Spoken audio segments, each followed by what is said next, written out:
Hey Rock Buds, after I uploaded that video on the Eastern Foreland Basin, I got a comment from one of our most excellent Rock Buds, Miss T, and she lives around the Kankakee Arch, and she knows that the Kankakee Arch today is a ridge. That's kind of different from what I told you, so I need to make some corrections, so here we go. Hey Rock Buds, in the video I showed you this picture of the basins and the arches, and here's what I said. Hey, let's pretend it's about 250 million years ago, and these three basins are filled with the sediments generally that we have described, and that these areas marked as arches did receive similar sediments, but perhaps not as much because they're high spots back during 250 million years ago. And I correctly explained the origin of these arches like so. The smashing and crashing of continental collisions pushed these areas up into massive upfolds that are called anticlines, also called arches or domes. And then I messed up by telling you guys that all these arches are now low spots, like so. Anything about these arches or anticlines is that today they are actually low spots. Okay, correction time. The Kankakee Arch that you can see on this image is actually a long ridge instead of a low spot. In other words, a high spot. Yes, in ancient times it was formed as an anticline, and over millions of years it has eroded, and today it looks something like this. If we let these red lines indicate the present ground surface of the Kankakee Arch, I think we get a more accurate picture of how it looks today.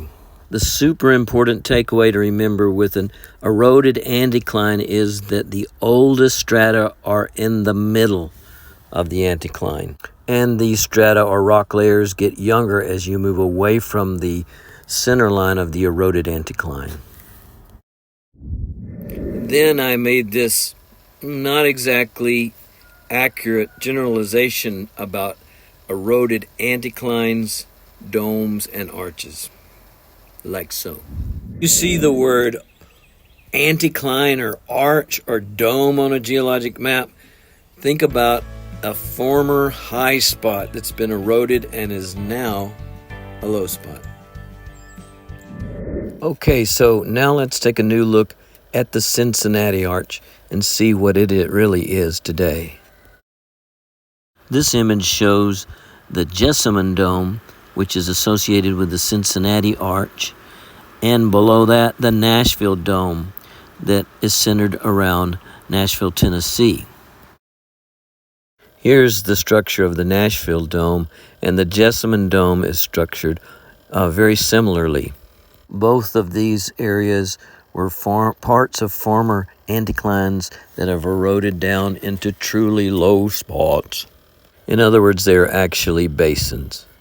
And once again, notice that the oldest rock layers are at the middle of the basin or eroded anticline. The same thing we found with the Kankakee Arch. Hey Rock Buds, so the bottom line on these arches or anticlines is that when they erode differently in different places, depending on several factors. For example, the amount of tectonic pushing and shoving each section has received.